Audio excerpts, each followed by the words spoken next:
Captain Lee Daeho was enjoying a glass of wine when the universe decided to get interesting. He stood on the observation deck of the diplomatic vessel Peaceful Dawn, watching the stars drift past in comfortable silence. The ship was returning from another successful trade negotiation with the Threxian colonies. Another boring, peaceful, perfectly normal day in the year 3024. His communicator buzzed. The display showed an urgent message from Earth Command. Daeho raised an eyebrow. Urgent messages were rare. The last one had been 3 years ago, when someone accidentally ordered 10 million tons of synthetic beef instead of 10,000. That had been quite the paperwork nightmare. He opened the message and immediately frowned. Then he read it again. Then he started laughing. Dr. Park Sora looked up from her research tablet. She was studying Threxian poetry, trying to understand their complex metaphor systems. "What's so funny?" she asked. "Someone just declared war on humanity," Daeho said between chuckles. Sora blinked. "War like the historical concept?" "Apparently." He forwarded the message to her tablet. "A species called the Vilon Empire. They say we're expanding too close to their territory and they're going to conquer us." Sora read the message carefully. Her expression shifted from confusion to fascination. "This is incredible. A living warrior culture. I thought they were extinct." "Maybe it's a translation error?" Daeho suggested.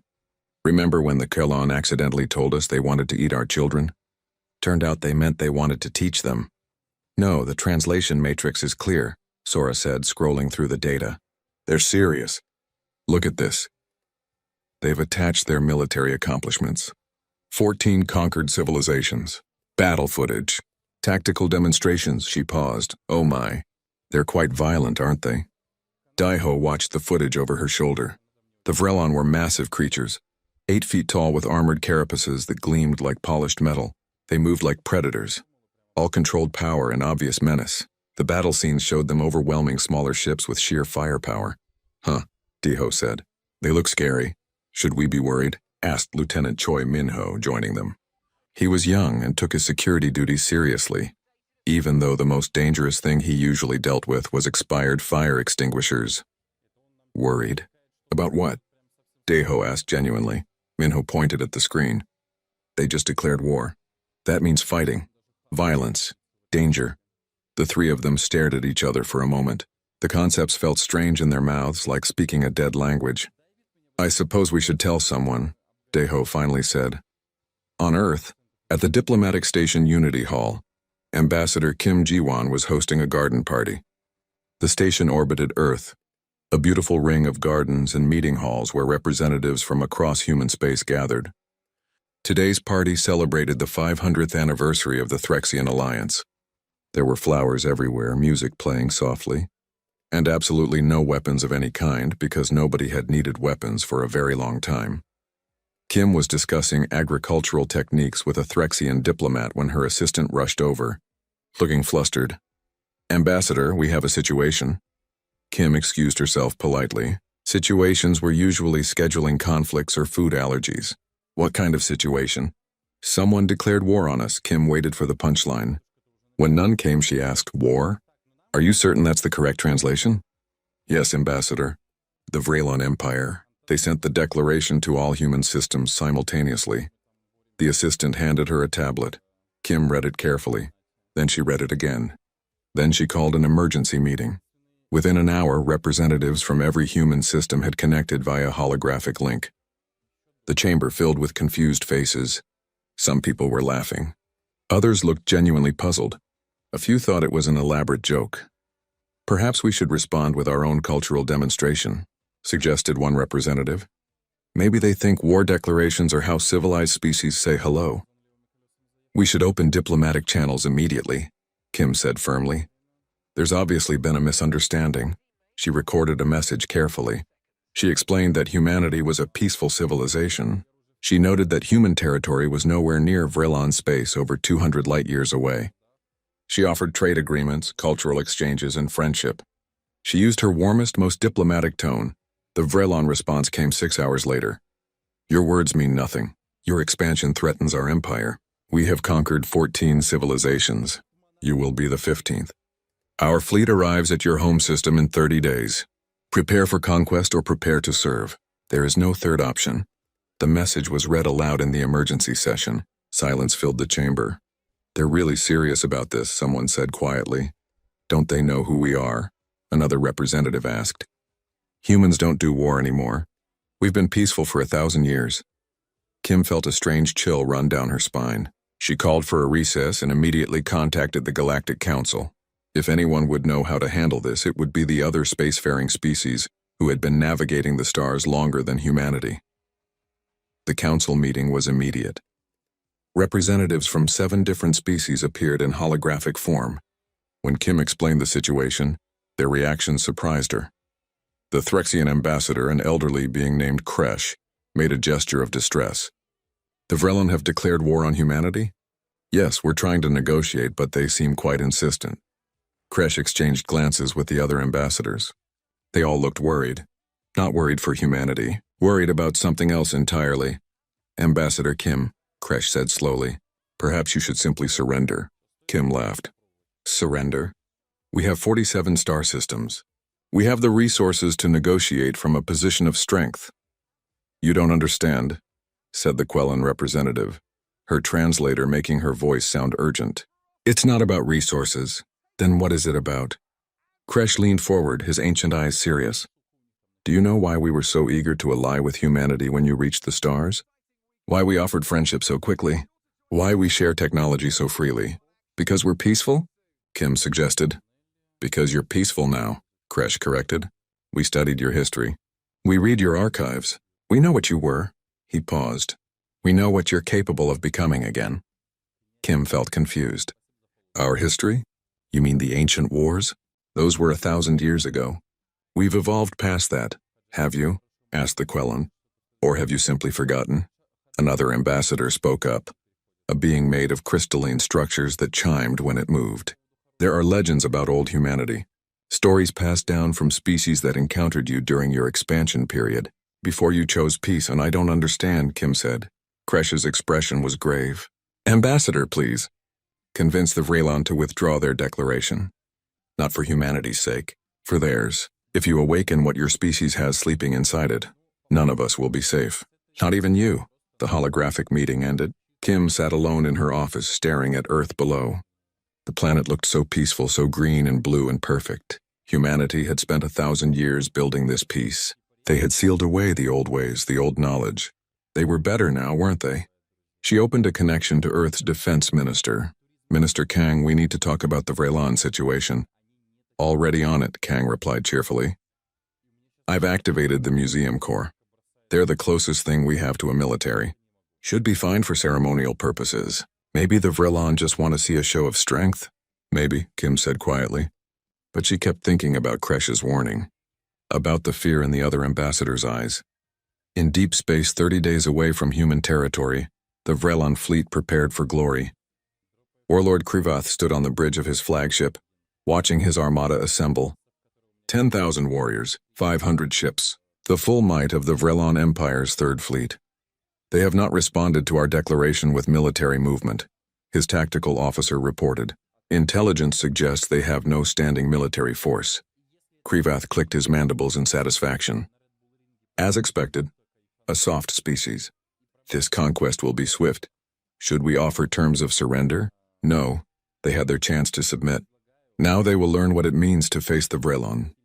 Krivath looked at the star maps. Humanity, such a young species. "They will make adequate servants," his officers cheered. Another easy victory. Another civilization added to the empire. None of them noticed the small human vessel that had been observing them from a distance. None of them saw Dr. Park Sora taking detailed notes about their fleet composition, their movement patterns, their behavior, and none of them understood why she was smiling. Admiral Han Jiho had been enjoying his retirement. He taught military history at the university, a subject most students took because it fulfilled their humanities requirement. They found ancient warfare fascinating in the same way they found dinosaurs interesting, something extinct and impossible to imagine. Now he stood in the Ministry of Defense, watching Minister Kang Taejin pace nervously. "So let me understand this correctly," Han said calmly.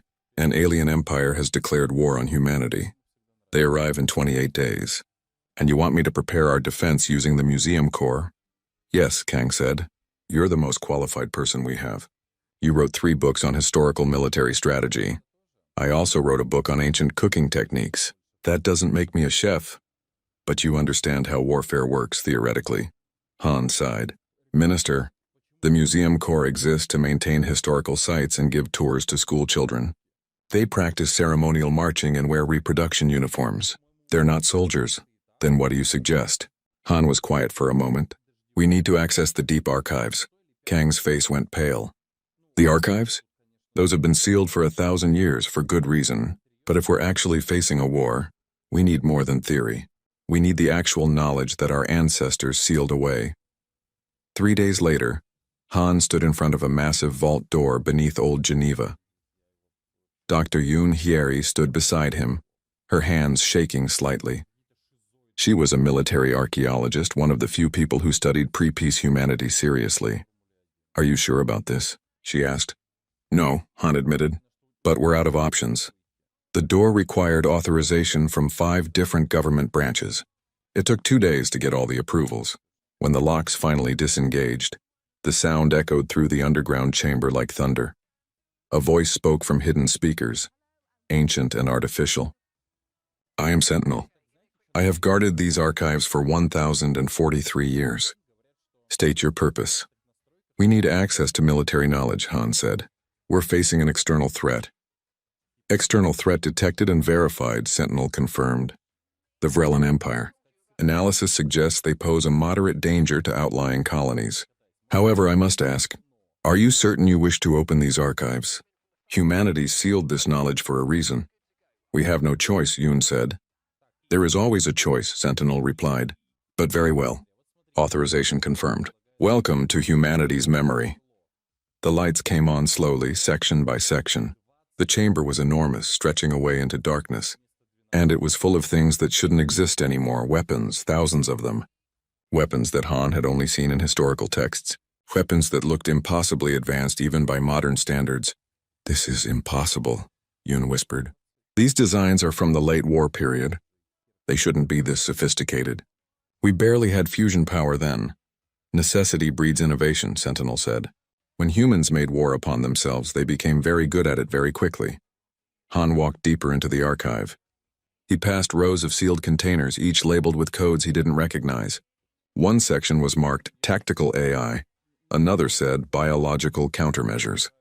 A third simply read Final Options and was locked behind additional barriers. How bad were the old wars? Han asked quietly. Bad enough that your ancestors chose to forget, Sentinel replied. Would you like to see the training protocols? Yes. What followed was a crash course in warfare that made Han's stomach turn.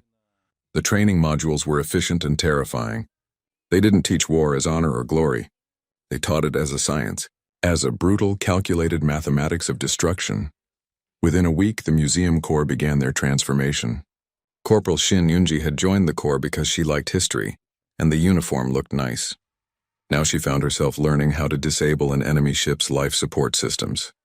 This feels wrong, she told her training instructor. It is wrong, the instructor agreed. He was a retired historian who looked as uncomfortable as she felt.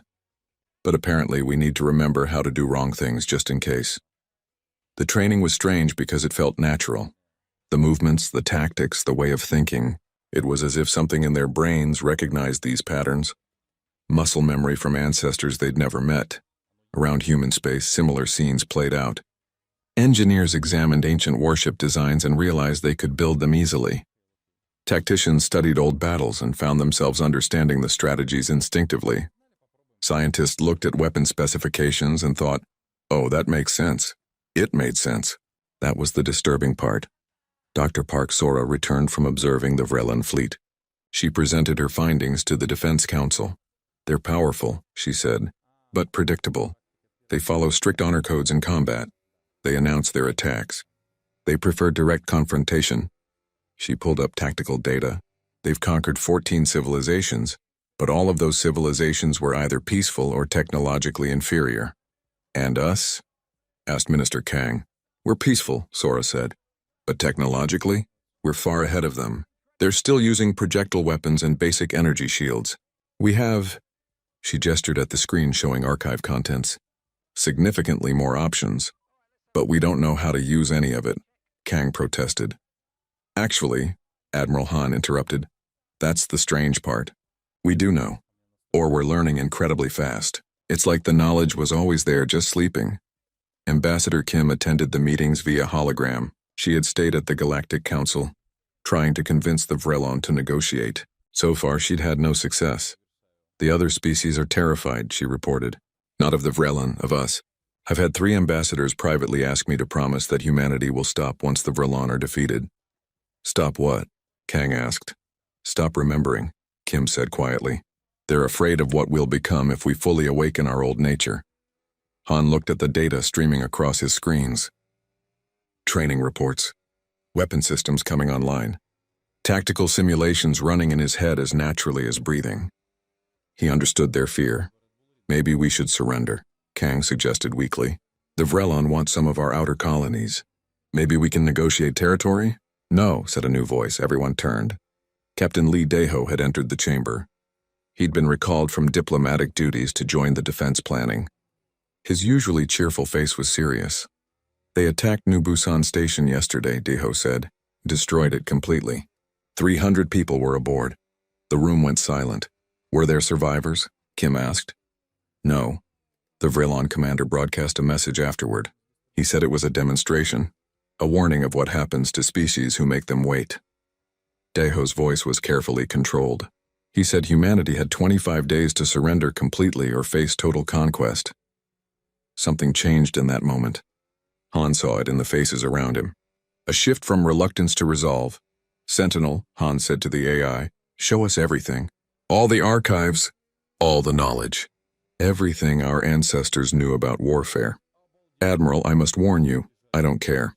Show us the screens filled with data, centuries of warfare condensed into pure information. Strategies and tactics and terrible, efficient ways to fight. Han absorbed it like a man dying of thirst, and he realized something horrifying. It made perfect sense. All of it, the patterns, the logic, the brutal mathematics of warfare. His brain processed it naturally, eagerly even. Around human space, similar realizations were happening. Engineers looked at weapon designs and thought of improvements. Tacticians planned battles with a creativity that surprised them. Soldiers trained and found themselves moving with deadly grace. Humanity was remembering. In deep space, Warlord Cravath received the report about New Busan Station. Excellent, he said. Fear will make them compliant. Have the humans responded? No military movement yet, Warlord. But our long-range sensors detect unusual energy signatures from their home system. Power generation. They're probably evacuating civilians. Cravath settled back in his command chair. 25 days until we arrive. Then the conquest begins. He didn't notice his tactical officer's concerned expression. The energy signatures from human space weren't consistent with evacuation. They were consistent with manufacturing. Massive, rapid, impossibly fast manufacturing. And somewhere in the deep archives beneath old Geneva, Sentinel spoke quietly to itself. They're remembering faster than I calculated. The neural patterns match the late war period. This is concerning. The AI ran probability simulations. No, this is terrifying. Ambassador Zhang Mirai volunteered to meet the Vilon fleet personally. At 41, she was considered young for a diplomat, but she had successfully negotiated 17 trade agreements across 4 species. She believed in the power of communication. She believed wars happened because people didn't talk enough. Her small shuttle approached the Vilon flagship on the 20th day of the countdown. The massive warship looked like something carved from dark metal, all sharp angles and weapon ports. It made her shuttle look like a toy. Vilon flagship, this is Ambassador Zhang requesting permission to board, she transmitted. The response came in heavily accented standard. Permission granted. You will follow our guidance beacon. The hangar bay was massive and filled with warriors. Hundreds of them all watching her shuttle land. They wore armor that gleamed under harsh lights and each one carried weapons openly. Mirai had never seen so many weapons in one place. Warlord Cravath met her at the base of her shuttle. He towered over her, his carapace covered in markings that she assumed were military honors. I am Ambassador Zhang, she said, performing a respectful bow. I've come to discuss terms of peace between our peoples. Cravath made a clicking sound. His warriors laughed. Peace? We did not come for peace. We came for conquest. But surely there's room for negotiation. Humanity has resources to share, technology to trade. We can both benefit from— You misunderstand, Krivath interrupted. We are Vilon. We do not trade, we take.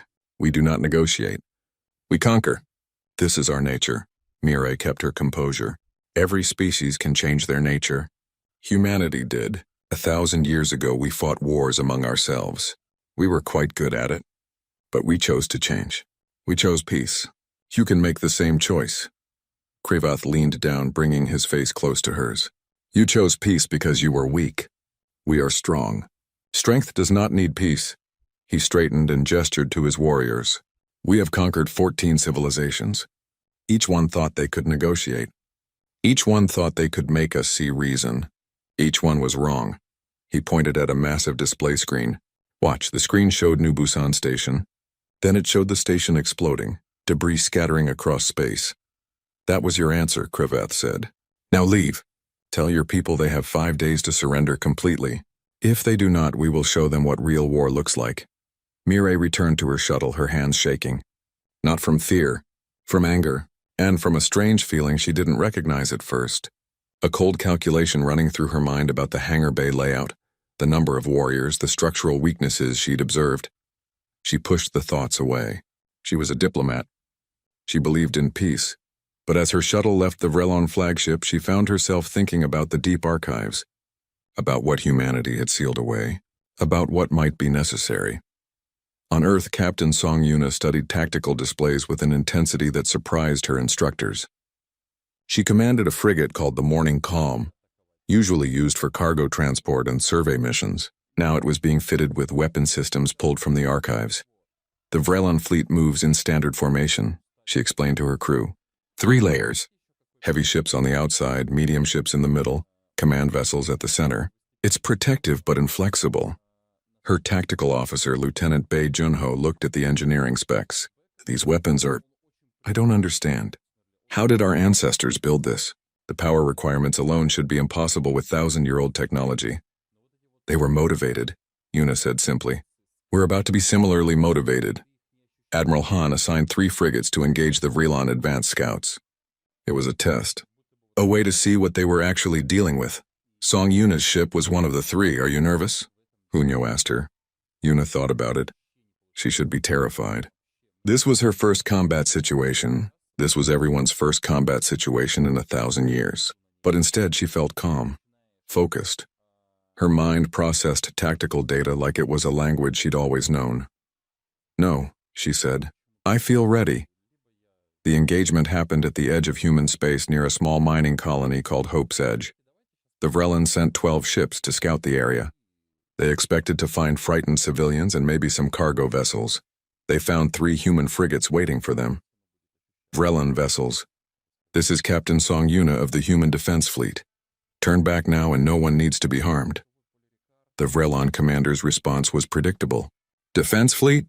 You built a military in 20 days? Impossible. You will surrender or be destroyed. We tried being nice, Yuna said. She switched to her crew. All ships engage at will. Let's see if we remember how to dance. What happened next lasted 17 minutes. Later, military historians would study the battle frame by frame, trying to understand how 3 ships defeated 12. The human frigates moved like they were choreographed. They used gravity wells from nearby asteroids to slingshot around the Vilon formation. They fired from unexpected angles. They used the Vilon's own weapons against them, positioning ships so that Vilon fire hit other Vilon vessels. It was creativity versus protocol, adaptation versus honor, and honor didn't stand a chance. Song Yuna found herself anticipating enemy movements before they happened, seeing patterns in the chaos, understanding not just what the Vilon were doing, but why they were doing it, and more importantly, what they would do next. They're going to focus fire on Morning Calm, she said. Junho, divert all power to rear shields. Dawn and dusk, flank left and right, wait for my signal. It happened exactly as she predicted. The Vilon ships pivoted to attack her vessel. But she'd already moved, and her sister ships were in perfect position to strike from the sides. When the battle ended, 12 Vilon ships floated dead in space. The 3 human frigates had minor damage but no casualties. Warlord Krivath watched the battle footage in disbelief. Play it again, he commanded. His tactical officer replayed the engagement. Sire, they move like nothing we've encountered. They don't follow standard combat doctrine. They improvise. They adapt. It's as if they're making up new tactics in real time. 3 ships defeated 12, Krivath said slowly. How? The humans appear to have natural talent for warfare. Our intelligence was wrong. They're not a peaceful species. They're a warrior species pretending to be peaceful.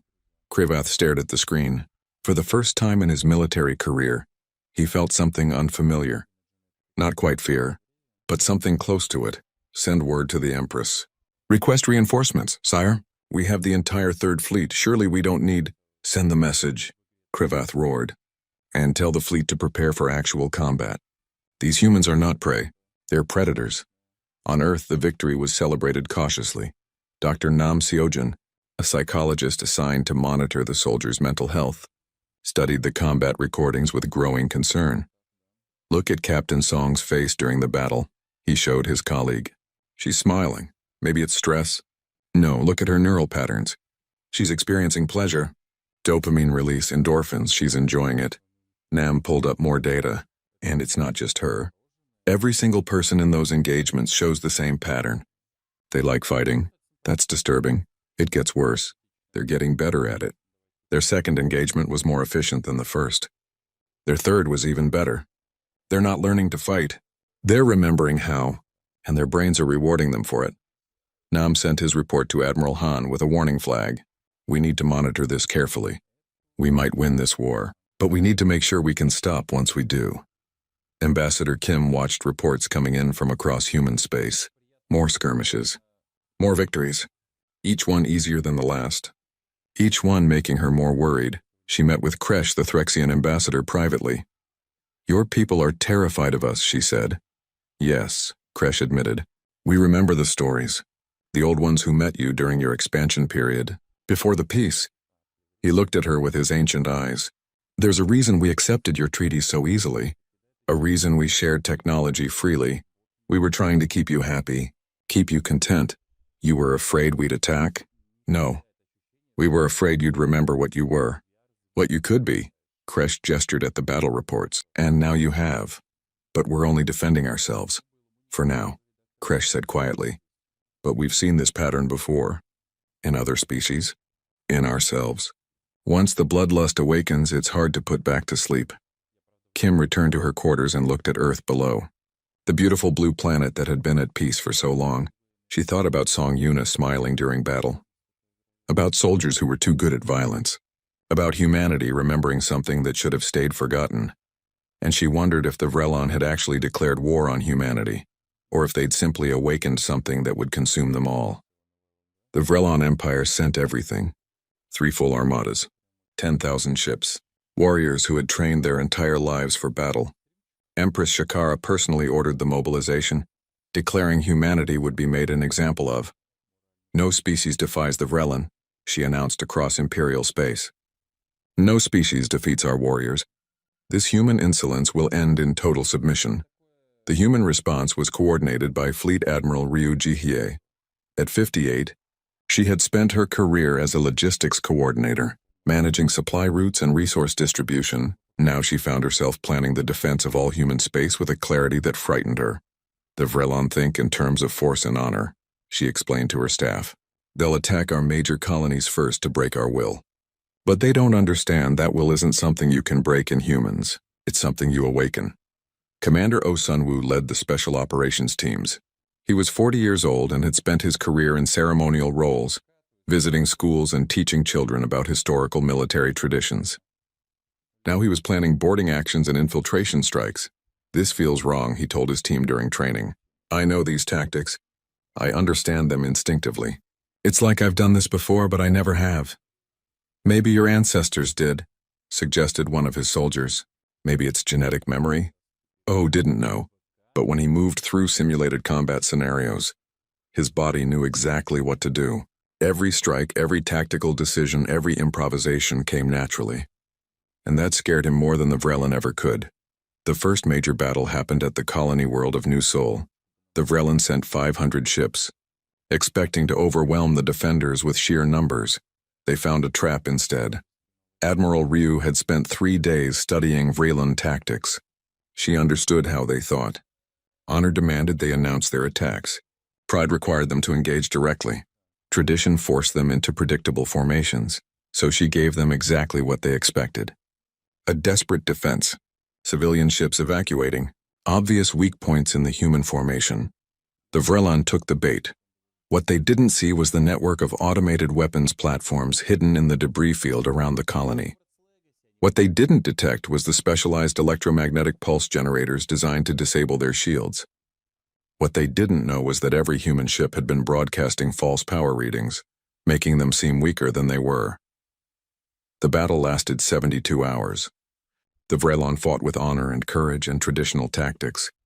The humans fought with deception and creativity, and a disturbing understanding of psychological warfare. Before each engagement, human ships broadcast music. Not battle hymns or war chants. Just music. Old human music from before the peace. Songs about war and death and survival. The Vilon warriors found it unsettling. Some reported feeling afraid for the first time in their careers. "They sing before killing us," one Vilon officer reported. "They sing like this is entertainment." Commander O led a boarding team onto a Vilon heavy cruiser. It was the first time humans and Vilon had fought in close quarters. The Vilon warriors were larger, stronger, and bred for combat. O's team was smaller, weaker, and should have been slaughtered instead. They won. O moved through the corridors like water, flowing around attacks, striking from unexpected angles, using the environment as a weapon. His team coordinated without words, anticipating each other's movements like they'd trained together for years instead of weeks. One Vilon warrior, dying, asked him, "What are you?" O didn't have an answer. The battle for New Seoul ended with the Vilon in retreat. They'd lost 300 ships. The humans had lost 17. Dr. Nam Seojin watched the soldiers return from combat. He ran psychological evaluations on everyone who had seen action. "Admiral, we have a problem," he reported to Ryu. "Casualties?" "No, the opposite." Nam pulled up his data. 0 cases of combat trauma. 0 stress disorders. 0 psychological damage from killing. Instead, I'm seeing elevated mood, increased confidence, and... He paused. "Request to return to combat immediately." Ryu looked at the numbers. "They're addicted to it." "Not addicted. It's worse than that. They're fulfilled by it. Fighting makes them happy. Victory gives them meaning. It's like we've found something we were missing for 1,000 years. That's terrifying. It gets worse. The civilian population is rallying behind them. We're seeing cultural shifts. People are creating art about the battles, writing songs, making heroes of the soldiers. It's like humanity is remembering what it felt like to have warriors again, and they like it." Ryu sat quietly for a long moment. "How do I stop this?" "You don't," Nam said. "You can't. Once this is awakened, it doesn't go back to sleep. The best we can do is try to control it, try to make sure it doesn't consume us, and if we can't..." Nam didn't answer. He didn't need to. The Vilon Empire called an emergency council. Empress Shikara stood before her military commanders, her posture radiating fury. "We have lost over 1,000 ships," she stated. "We have been pushed back from 3 systems. Warriors who have never known defeat are returning broken and afraid." "Explain this." Warlord Krevath stepped forward. "Empress, the humans are not what our intelligence suggested. They fight with a creativity we cannot match. They use tactics we've never seen.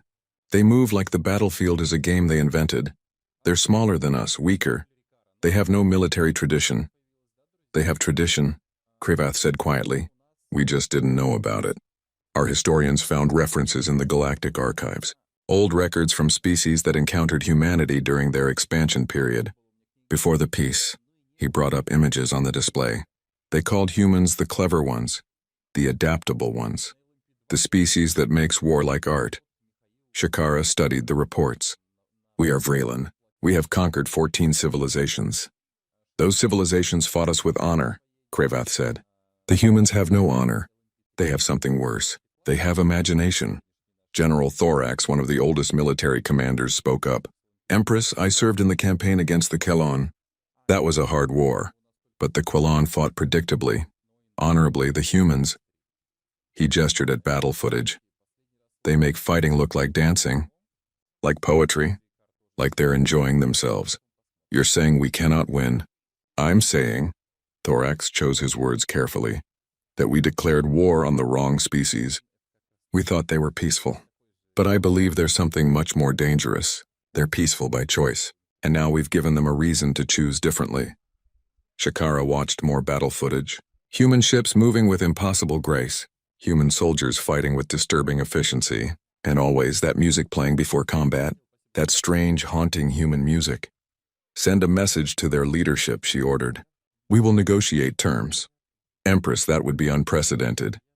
We have never negotiated with— Send the message. On Earth, President Go-Suman received the Vilon message. She was 63 years old and had led humanity through a decade of prosperity and peace. Now she faced a choice that terrified her. They want to negotiate, she told her cabinet. After killing hundreds of our people, Minister Kang was furious. After destroying our stations? Yes, Go said. And we should accept. Why? Admiral Ryu asked. We're winning. We can push them all the way back to their home system. We can end this war completely. That's exactly why we should negotiate, Go said quietly. She pulled up Dr. Nam's psychological reports. Look at these. Look at what we're becoming. We've been at war for 43 days. 43 days. And already we're changing. Already we're remembering things that should stay forgotten. She showed them cultural reports. War songs trending across the network. Children playing combat games. People celebrating battles like sporting events. If we push this to total victory, if we conquer the Vilon Empire, what do we become? Go asked. Do we stop, or do we look for the next fight? The cabinet was silent. We chose peace 1,000 years ago because we were good at war. Too good. We fought ourselves to the edge of extinction because we couldn't stop fighting. We sealed the archives because we knew what we were capable of. Go looked at each of them. I won't let us become that again. Not for victory, not for anything. So we let them go? Ryu asked. No, Go said. We show them why they should fear us. And then we choose mercy. We prove that humanity's greatest strength isn't our ability to make war. It's our ability to stop. The human fleet arrived at the Vilon homeworld on day 67 of the war. 500 ships arranged in a formation that made Vilon military analysts nervous. Not because it looked aggressive, because it looked artistic. Beautiful even. Like the humans had choreographed their arrival. Empress Shakara watched from her throne room, trying to hide her fear. How many ships do we have left? 8,000, Empress, but— General Thorax hesitated. But what? Our warriors are afraid. Half of them request reassignment. They say fighting humans is like fighting ghosts, like the humans know what they'll do before they do it. President Go-Suman appeared on the communication channel. Her hologram projected large enough for the entire Vilon command to see. Empress Shakara, Go said calmly. I believe you wanted to negotiate? You have proven your strength, Shakara said, forcing pride into her voice. We offer an honorable truce. Both sides withdraw. Both sides claim victory. No, Go said simply. Shakara's mandibles clicked in confusion. You refuse peace? I refuse your terms. You started this war. You destroyed our stations. You killed our people. You wanted to conquer us. Go's expression was hard. Now you'll see what you've awakened. She nodded to someone off-screen. The space around the Vilon homeworld suddenly filled with energy signatures. Thousands of them. Ships decloaking. Weapons platforms activating. Technology that made Vilon sensors scream warnings, but none of them fired. This, Go said, is what humanity sealed away. This is what we chose not to use for 1,000 years. This is what you would have faced if we'd decided to fight seriously. A new voice spoke. It was ancient and artificial. The Witness AI, pulled from the deepest part of the archives, a system so old that even Sentinel feared it. I am the Witness, it announced across all channels. I was created during humanity's final war. The war that nearly destroyed their species. I have been sealed away for 1,043 years. I was unsealed to show you what humanity is truly capable of. The space around the Vilon homeworld changed. A massive holographic projection appeared, covering half the sky. It showed a simulation, a battle, but not a normal battle. It showed what would happen if humanity unleashed its full capability. The simulation ran for 17 seconds. In those 17 seconds, both the human fleet and the Vilon Empire ceased to exist. The weapons used weren't conventional. They bent physics. They manipulated space itself. They were efficient and terrible and absolutely devastating. When the simulation ended, silence filled every channel. That, the witness said, is what humanity invented to fight themselves, not aliens, themselves. That is why they chose peace. That is why they sealed this knowledge away. Not because they couldn't win wars. Because they couldn't stop winning them. Empress Shakara stared at the simulation replay. Her military commanders looked physically ill. General Thorax spoke quietly. "We declared war on them." "Yes," the witness confirmed. "You declared war on a species that once fought itself so efficiently that only their decision to stop saved them from extinction. You declared war on creatures who turned warfare into science, into art, into a language they spoke too fluently." There was something almost sad in the ancient AI's voice. "You didn't declare war on a peaceful species. You declared war on one that chose peace because the alternative was universal death." President Go appeared again. "Empress Shakara, I didn't show you this to threaten you. I showed you this so you understand my next decision, which is, we're leaving, all of us, every human ship, every weapon platform. We're going home, and we're sealing the archives again." Shakara was confused. "You're retreating?" "No, we're choosing." Go's voice was firm. "We're choosing to be who we want to be, not who you tried to make us. We're choosing peace, not because we're weak, not because we can't fight, but because we don't want to become what we once were." Admiral Ryu appeared beside Go. "We could destroy your empire, easily. We could conquer your worlds. We could make you serve us. We know exactly how to do it. Every tactical officer in my fleet could write you a detailed plan right now." She paused. "But we won't, because that's not who we are anymore." "Then what are you?" Shakara asked. "We're the species that got so good at war that we learned to fear ourselves," Go said. "We're the species that sealed away ultimate power because we didn't trust ourselves with it. We're the species that would rather be gardeners than warriors. Not because gardening is easier, but because it's harder." Lieutenant Lee Hae-yoon stood on the bridge of her ship listening to the president's words. She was 25 years old and had discovered during this war that she was brilliant at tactical combat. She could read battles like books. She could predict enemy movements like they were choreographed.